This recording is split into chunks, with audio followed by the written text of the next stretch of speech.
What I can say about the statistics is that 2 is less. Instead, it should be like 6, 7, or 8 men. And George Rafe is joining me with Business Now. George, all day, this is triggered. I'm on one platform and someone asked that it appears 95% of men are lying. But, I mean, interesting, the other bits about people having unprotected access, and it's quite interesting. Yeah, that too has become a major issue. And if you also follow the other key findings in this, it raises a bit of worry, if you like, about another one. About 10% of men aged 15 to 24 have 2 or more partners. 25% have had sexual intercourse with persons who are neither their wives. That's another one. 18.7% of divorced, separated, widowed men in Ghana have 2 or more partners. 69.9% have had sexual intercourse with persons who are neither their wives, he says. 17.5% of married men in Ghana have 2 or more partners. 18.4% have had sexual intercourse with persons who are neither their wives. But very interesting. And the bit that also talked about the highly educated persons who also have multiple partners. Interesting. Details of that after business. Well, Evans, coming up, IMF highlights improved revenue mobilization and containing expenditure as key for program success and stabilizing the economy. And cement sales hits its lowest since 2021. But what is causing this and how can it impact the economy? The business news on Newsnight is brought to you by MTN Business. Welcome to the new world of business. Kingdom Books and Stationery, Syntax Tanks, and Pepsodent Herbal and Charcoal. Imagine strutting into the most anticipated wedding of the year. Only to see 7 other girls wearing your exact same outfit. You are special and one of a kind, and that's why whether it's voice, data, or SMS, you get to enjoy personalized offers tailored to your specific needs with MTN Just For You. Dial *141# or select your options on the My MTN app to redeem your unique Just For You package on Ghana's best mobile network. MTN. Son, we are so proud of you for setting up this hospital. I really love those hospital beds and waiting chairs. By the way, did you import them? No, Dad, I didn't. I actually got them from Kingdom Books and Stationery right here in Ghana. Wow. We also bought our office supplies, safes, executive desks, and chairs from Kingdom, and they gave us expert advice on how to set up our office. Guys, that makes 3 of us. I also got our sofa and bedroom sets, plus our dining hall furniture for our new home from Kingdom. Wow, Mom, that makes 4 of us. I usually get my stationery items from Kingdom, and my teacher also mentioned that our classroom furniture was provided by Kingdom. So there you have it. Whenever you're thinking about setting up an office or acquiring furniture for your home, etc., Kingdom Books and Stationery should be your first point of call. With over 40 years experience in the industry, we stock and supply a wide variety of globally sourced office and home furniture, stationery, and equipment. Visit our head office, Osu Akwaje, or our office near the Osu Stadium. We're also in Tema Community 1, opposite Olam SHS, Kumasi KNUST campus, UCC Cape Coast, and now at the Marina Mall, Airport City. Or call us 0302 764101, 764209, or 762792. Visit our website www.kingdomgh.com.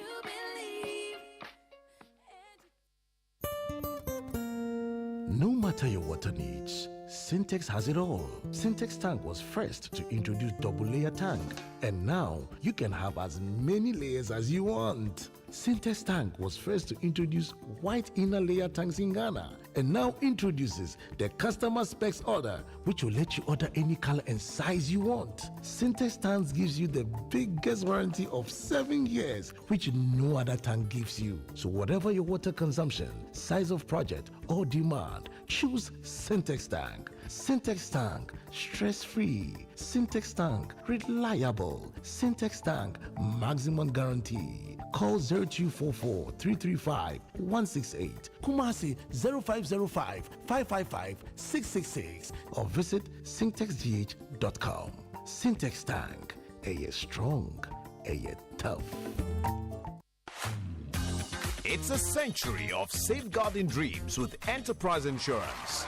In the spirit of our 100th anniversary, Enterprise Insurance revs it up with Yafinia Motor Promotion. One lucky winner will cruise around in a sleek brand new Nissan Kicks SUV. First and second runner-ups will jet off to Dubai for an all-expense paid escape. Renew or get your vehicle insurance between January and June 2024 and win free fuel coupons. Monthly raffle draws give you cool gadgets like laptops, Samsung phones, microwaves, gas cooker, tabletop fridge, and many more. Enterprise Insurance Yafinia Motor Promotion is on at all our branches. Call your broker or agent to buy or renew your motor insurance and make history with Enterprise Insurance at 100. Celebrating our legacy, securing your future. Time-tested, truly trusted. That's the Enterprise Advantage. Terms and conditions apply. This promo is regulated by the NLA on the Caritas Lottery platform. Enterprise, your advantage.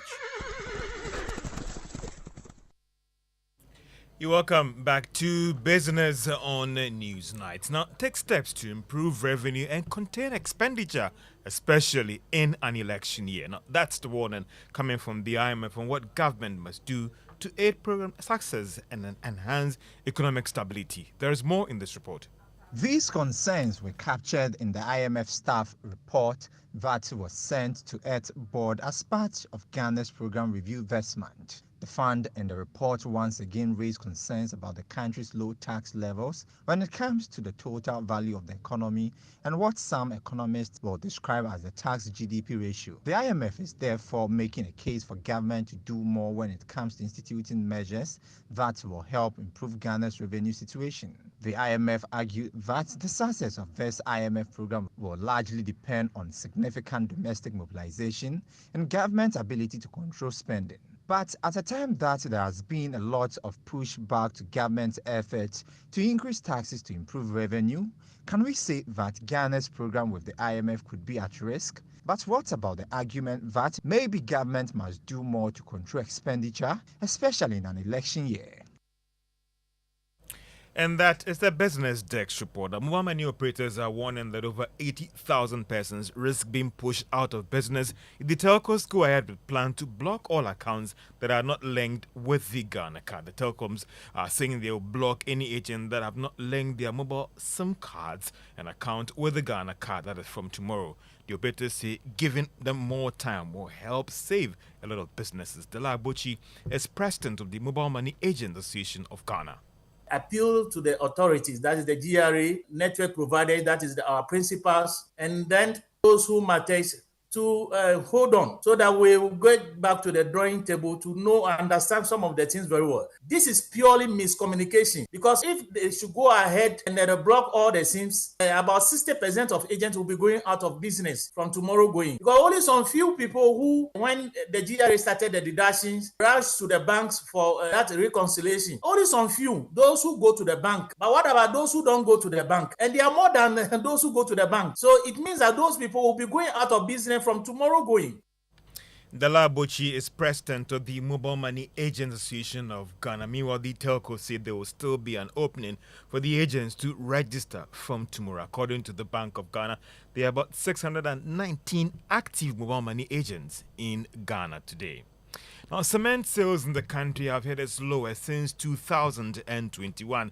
This was captured in the latest Bank of Ghana's economic and financial data ending January this year. There is more in this report. In 2021, cement sales in Ghana was pegged at over 300,000, but it appears it has dropped to a little over 200,000. There is no official reasons for this drop, but industry analysts have linked it to the recently stalled projects in the country. This was as a result of delays by government in reaching a deal with its bilateral creditors on proposed terms for the debt restructuring. Industry sources say the bulk cement purchases often come from the road construction sector. Therefore, any further freeze in these projects will impact badly on the fortunes of cement companies. But with news that road projects could be resuming soon after Ghana secured a deal with its bilateral creditors, cement sales are expected to see a boost going forward. And that is a business tech report. Now, energy analyst and director of the Institute of Energy Security, that is Nana Mwesi, says the Gold for Oil program hasn't done much to reduce prices of petroleum products at the pumps. It follows revelation by the Bank of Ghana Governor Dr. Ernest Addison that they will still decide on terms for participating in the program. It's coming on the back of push for Ghana to review its stance after the country signed up to the IMF program. Nana Mwesi describes the review as timely. As at last, when we did check the importation against the market, and I'm talking about the importation of fuel, reference to the Gold for Oil program, to the entire market volume, we could say that the Gold for Oil program was contributing roughly 17% of the importation of product that we need in the country. This is not significant enough to induce the market and the prices.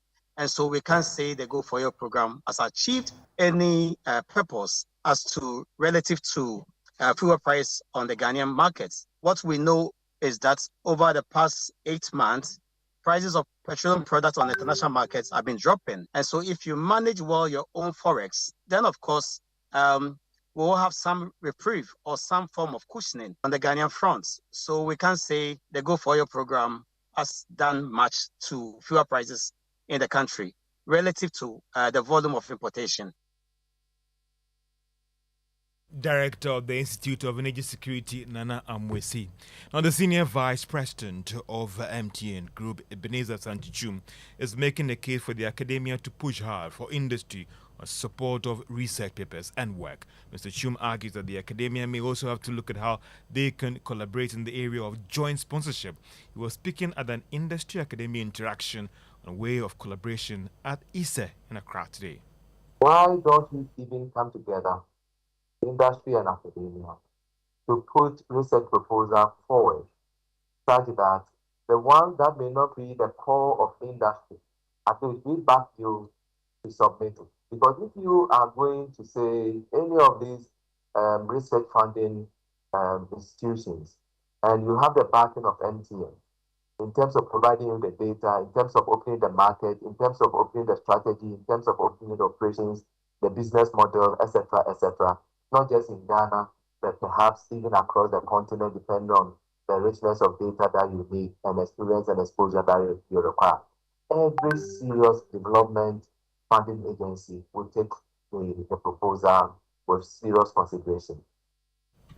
Senior Vice President at MTN Group, Ebenezer Santichum, speaking at an industry academia interaction put together by the Institute of Statistical, Social and Economic Research, ISE, at Legon today.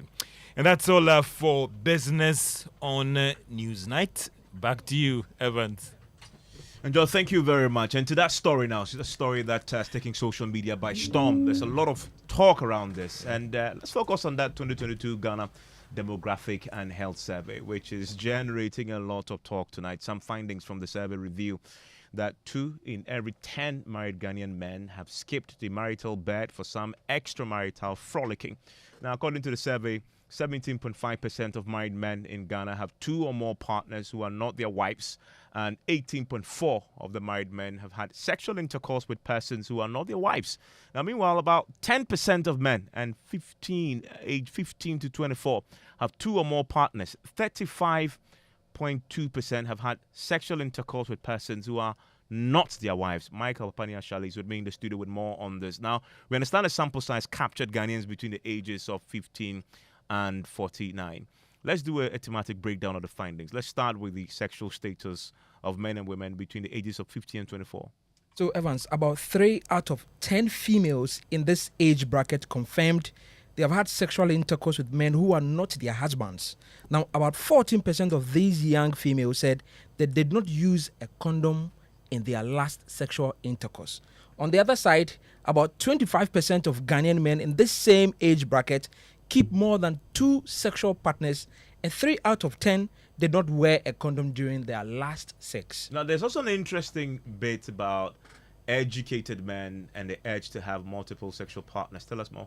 So, Evans, what we know from the data is that 4 out of 10 Ghanaian men educated above secondary school level have 2 or more sexual partners. The inverse is also true for women. How about the cheating squad? So, Evan, so we know that 18.4% of married men cheat. Now, 4% of married women in Ghana also cheat. Okay. That's what we are told. So 18.4% for married men and 4%, Just 4%, yeah. For men. And there's a whole controversy around this particular subject. We'll share a few of your messages on our WhatsApp and social media pages pretty shortly. But apparently, Papani, urban married women like to use the pull-out method of contraception more than rural married women. Yes. So the use of a traditional method of contraception in Ghana is higher in urban areas. That's 10% than in rural areas. That's just about 7%. Now, the study found that the use of a condom method of contraception among currently married women is slightly higher in rural areas than in urban areas. Now, among currently married women, the injectables and implants are the most commonly used modern methods, followed by the pill, which is about 4%, and female sterilization, 3%. Now, overall, 36% of currently married women are using a method of contraception. That's 28%, are using a modern method, and just 9% are using the traditional method, Evans. Well, some of you have been reacting to this particular finding about cheating. Listen. More than a bro. What I can say about the statistics is that 2 is less. Instead, it should be like 6, 7, or 8 men, because most married men have side chicks.